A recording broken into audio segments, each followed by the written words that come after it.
guys doing today? It's Anthony Gangi. Welcome to another episode of On the Line. Sometimes I get the shows confused. We got On the Line, Tier Talk, Academy Hour. Once in a while, we have Will's show, Saturday Night Synopsis. Never Fly on the Wall, so that never comes out.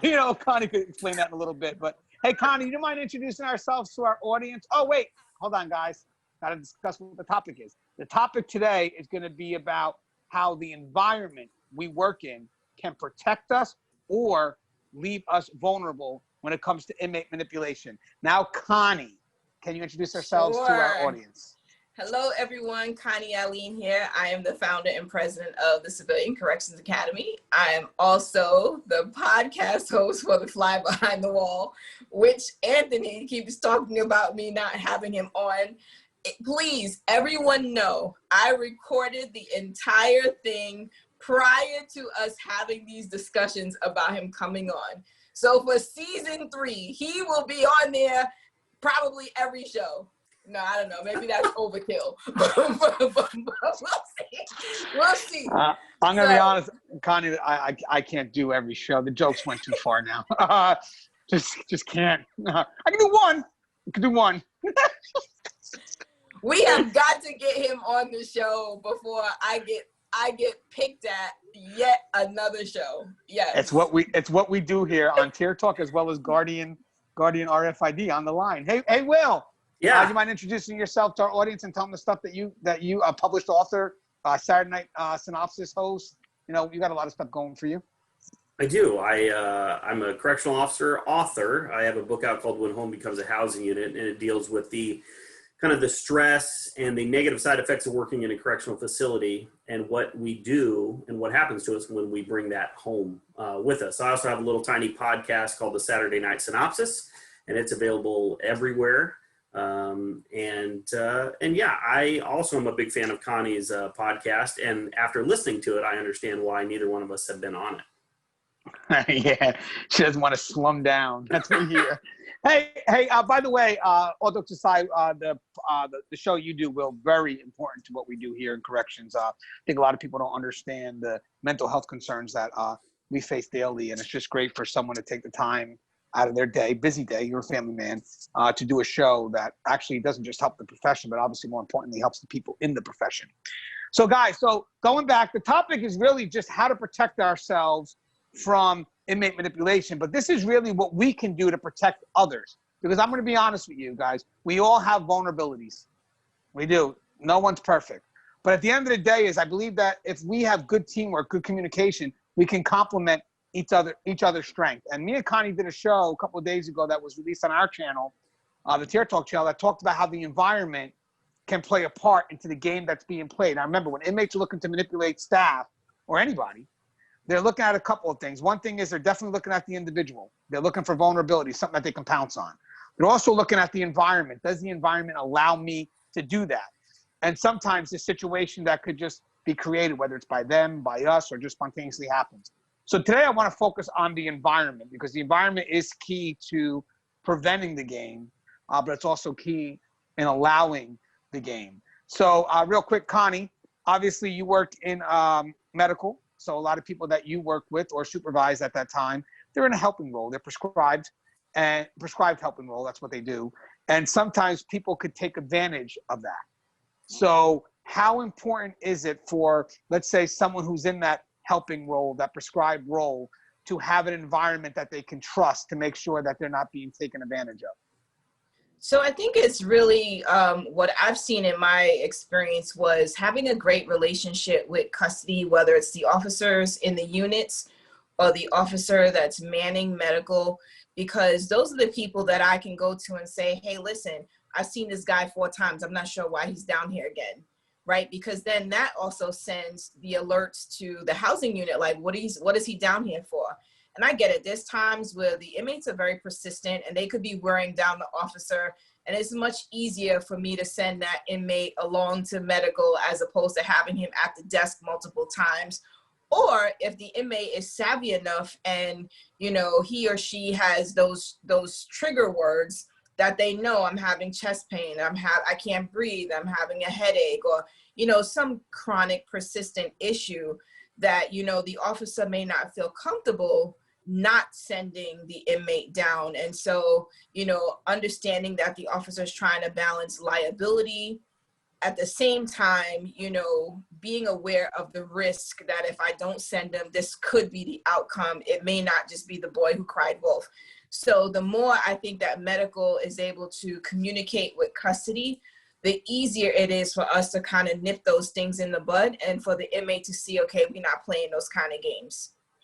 Yeah, and I like how you got the partnership there between custody and medical, because that's key too. You know, medical needs to be able to go to custody if they have concerns. Custody, yeah, it should be able to go to medical if they have concerns. So if they think that the inmate is playing a game, you know, custody, instead of just making that judgment, they are going to have to talk to medical and say, hey, what would you guys like us to do? Do you need to see the inmate? Or in some cases, if the inmate's trying to manipulate to go to the infirmary, sometimes we could maybe bring medical staff to the inmate.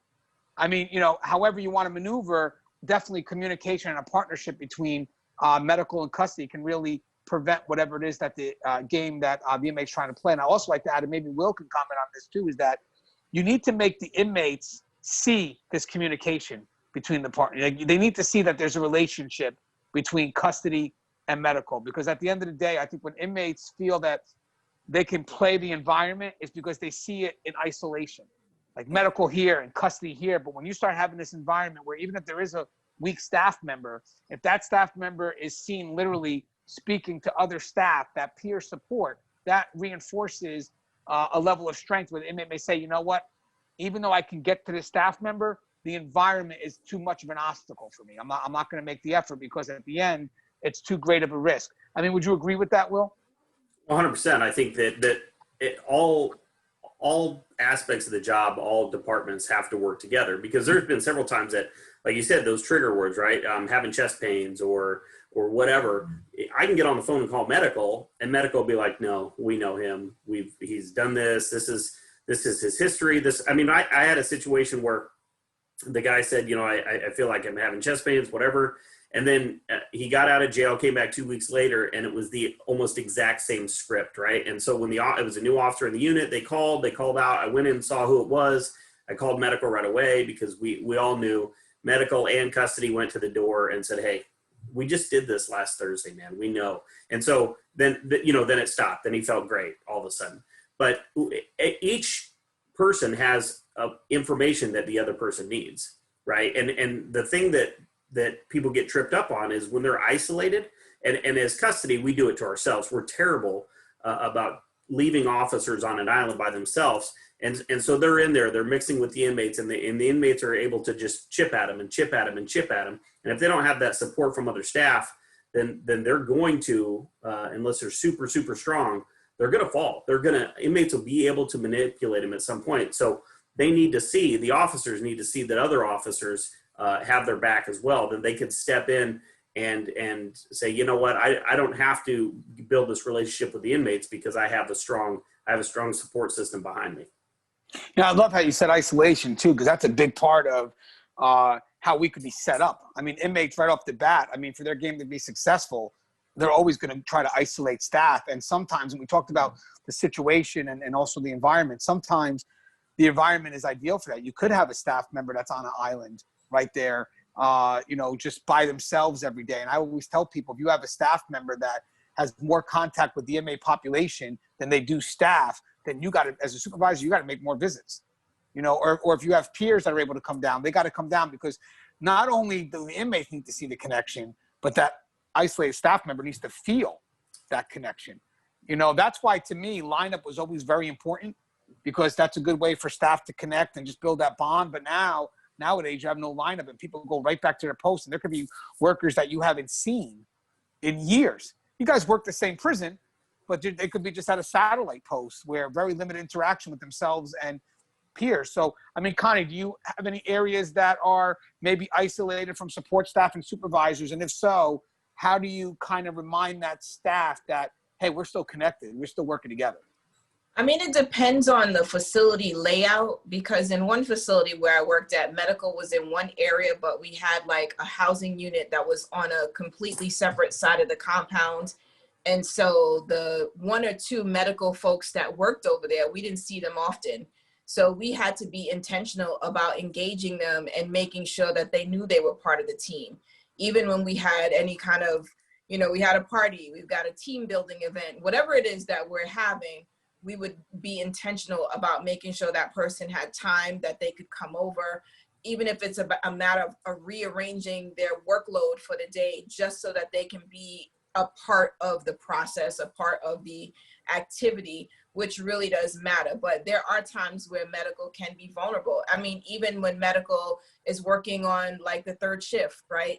That's the skeleton crew. It's 1 or 2 people. It's usually the same people because those are the hours that they work. And so by the time they leave, for me as an administrator who's coming in at 9, but they leave at 7, or if I'm coming at 8 and they leave at 7, they could feel very disconnected from management because of just the time difference in the schedule. So, you know, certainly it's about being intentional and coming in on an off shift just to make sure they know I'm here for you as well. You're mute. You're on mute. Got it. And be engaged with each other. Yeah, Will went back to his days on Saturday Night Synopsis. You know, be engaged with each other. Don't just go through the motions. If you're a supervisor, you're visiting, hey, take some time, chat with them. Don't just, you know, I got to go there at this time, sign yourself in and leave. No, chat. The key to this is that there's got to be that interaction. This isn't just you going into a unit, signing in and asking if everything's okay and leaving. No, you know, chat with them. You know, go in and just have some dialogue. Talk about whatever you got to talk about. Just let that person know that they have value and that there's still a connection between, you know, them and support staff. Also, and maybe Will could touch on this too, because Will deals a lot with mental health concerns. Sometimes we have officers that are negative, and sometimes when they're extremely negative, staff, they don't want to be around them. You know, it's like you're extremely negative and you know what, I just don't have it today. I just don't want to deal with it. They push that staff member away, and it turns out that staff member in that negativity is wind up isolating themselves.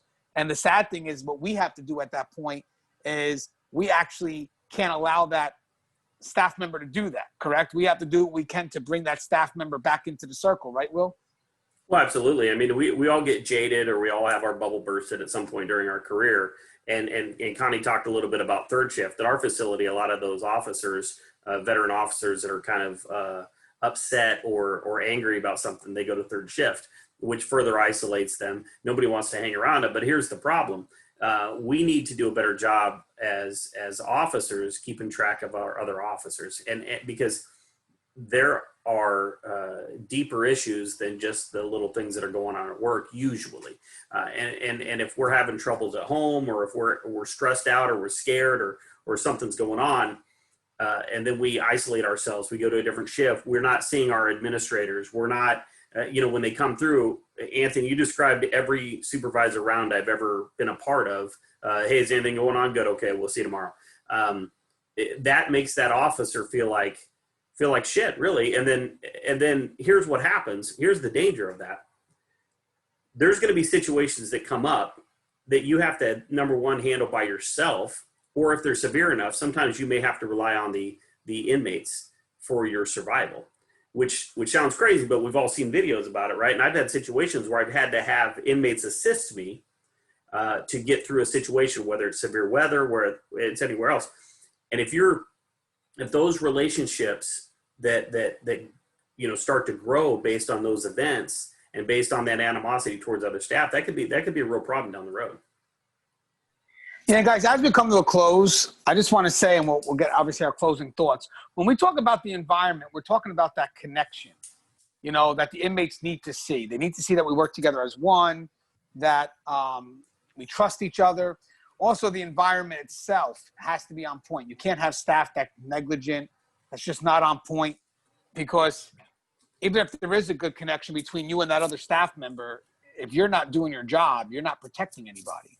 You know, the key here is that you have to be on point. You have to create an environment that the inmate says, well, even if I can get to that person, it's just not worth it, because the environment, or Officer Young or Connie, who oversees medical, is just not going to allow that person to be played. And the reason why the inmates know that is because they're going to see that that person that they're trying to get to goes to Connie, goes to William Young, and they have that interaction. And again, at the end, the environment is key, because the environment is where the inmates can see, and this is it in general, if you're supported or not.